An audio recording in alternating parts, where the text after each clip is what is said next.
Welcome to கௌரிஸ்கோ. இன்னைக்கு நான் ரவா கிச்சடி எப்படி பண்ணுறது அப்படிங்கிறத பார்க்கலாம் வாங்க. அதுக்கு தேவையான பொருள் என்னென்ன, எப்படி செய்யணும் அப்படிங்கிறத பார்ப்போம் வாங்க. இப்போ நம்ம வீடியோக்குள்ளார போகலாம். இப்போ ரவா கிச்சடி செய்யறதுக்கு 150 கிராம் ரவை எடுத்து வச்சுருக்கிறேன். வெள்ளை ரவை. தாளிப்புக்கு கடலைப்பருப்பு எடுத்து வச்சுருக்கிறேன். கொஞ்சம் முந்திரி எடுத்து வச்சுருக்கிறேன். அது போடணும்னு விருப்பப்பட்டால் போட்டுக்கலாம், இல்லைன்னா வேண்டியதில்லை.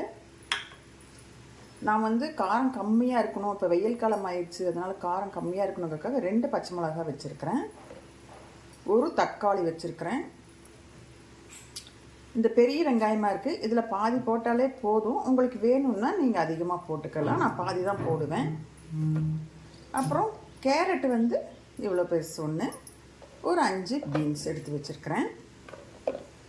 அடுத்தது இது பச்சை பட்டாணி. நீங்கள் காஞ்ச பட்டாணியை ஊற வச்சும் எடுத்து வச்சுக்கலாம். நான் பச்சை பட்டாணி எடுத்து வச்சுருக்கிறேன். கருவேப்பிலை, கொத்தமல்லி, இஞ்சி இவ்வளோ பெரிய துண்டு. இப்போ இதெல்லாம் கட் பண்ணிவிட்டு எப்படி செய்கிறது அப்படிங்கிறத பார்க்கலாம். இல்லையா?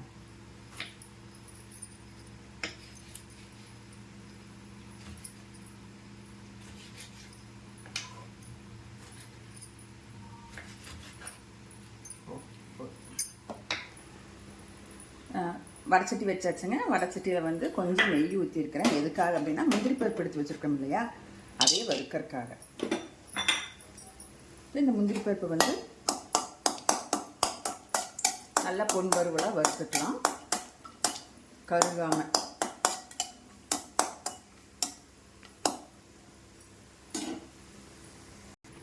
முந்திரி பருப்பு இந்த அளவுக்கு வறுத்து எடுத்தாச்சு.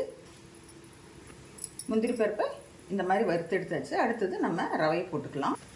அந்த முந்திரி பருப்பு வறுத்த நெய்யிலேயே ரவையை போட்டு வறுத்துக்கலாம். ரவை கொஞ்சம் நல்லா வறுத்துக்கணும். ஒரு 2-3 நிமிஷம் வருங்களேன், போதும்.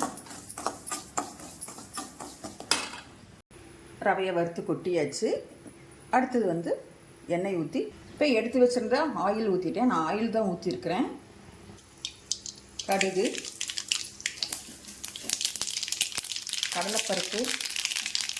கடலைப்பருப்பு கொஞ்சம் உங்களுக்கு இஷ்டம்னா கொஞ்சம் நிறையா போட்டுக்கலாம். ஸ்டவ்வில் சிம்மில் வச்சுக்கோங்க, கறியிராமல் இருக்கிறதுக்கு. அடுத்தது கருவேப்பிலை,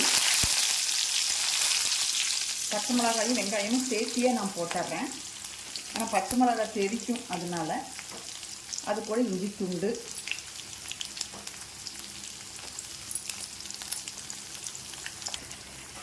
போட்டு 2 வதக்கின உடனே காயை போட்டுடலாம். காய் வேகணும் இல்லை. பீன்ஸ் கேரட் நறுக்கி வச்சது முதல்ல போட்டுக்கலாம். போட்டு நல்லா வதக்கணும். காய் வேகணும். வேகிற மட்டும் நல்லா வதக்கணும்.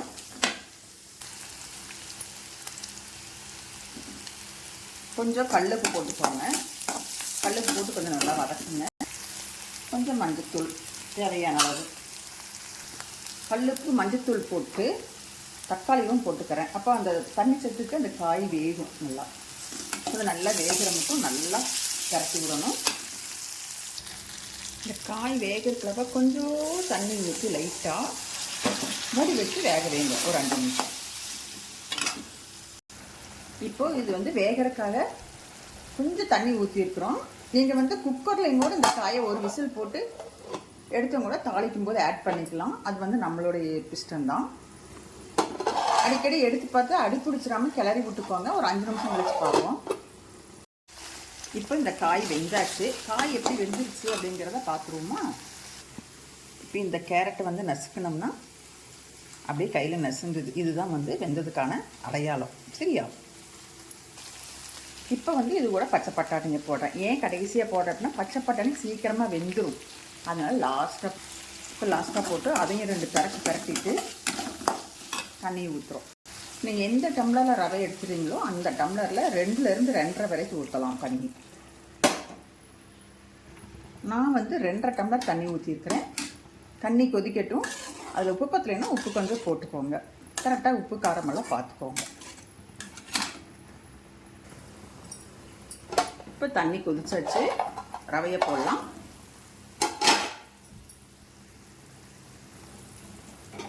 ரவையை போட்டு அப்படியே கிண்ட வேண்டியது தான்.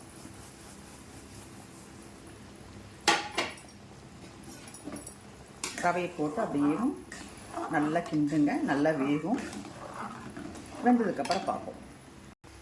கிண்டும்போது ஸ்டவ்வை வந்து நல்லா சிம்மில் வச்சுட்டு கிண்டணும். இல்லைன்னா ரொம்ப தகன்னு இருந்ததுன்னா அடி பிடிச்சிக்கும். சிம்மில் வச்சுட்டு கிண்டணும். இப்போ பாருங்கள், கிச்சடி நல்லா வந்துருச்சு. அப்போது நம்ம கொத்தமல்லி போட்டுக்கலாம். கொத்தமல்லி போட்டு அதையுமே ஒரு கிண்டோன்னா கிண்டிக்கலாம், இல்லை அப்படியே விட்டுறலாம். அடுத்தது முந்திரி, நம்ம வறுத்து வச்ச முந்திரியை போட்டுக்கலாம். அது முந்திரி போடணுன்னாலும் அவசியம் இல்லை, அது வந்து உங்களுடைய பிரியம். நெய் வேணால் மேலே ஊற்றிக்கலாம். நான் நெய் ஊற்றலை, எனக்கு வேண்டியதில்லை, அதனால் நான் ஊற்றலை. உங்களுக்கு வேணும்னா நீங்கள் ஊற்றிக்கோங்க. இப்போ கிச்சடி ரெடிங்க, சாப்பிட்லாம். இப்போ வந்து கிச்சடி ரெடி. இதுக்கு மேட்சிங்காக தேங்காய் சட்னி, சாம்பார் இந்த மாதிரி நீங்கள் வச்சு சாப்பிட்டிங்கன்னா செம்ம சூப்பராக இருக்கும். இந்த வீடியோ வந்து கண்டிப்பாக உங்களுக்கு பிடிச்சிருக்கும் அப்படின்னு நினைக்கிறேன். பிடிச்சிருந்ததுன்னா எனக்கு லைக் பண்ணுங்கள், ஷேர் பண்ணுங்கள். அப்படி கௌரிஸ் குக்கிங் சேனலை சப்ஸ்கிரைப் பண்ணிவிட்டு பாருங்கள்.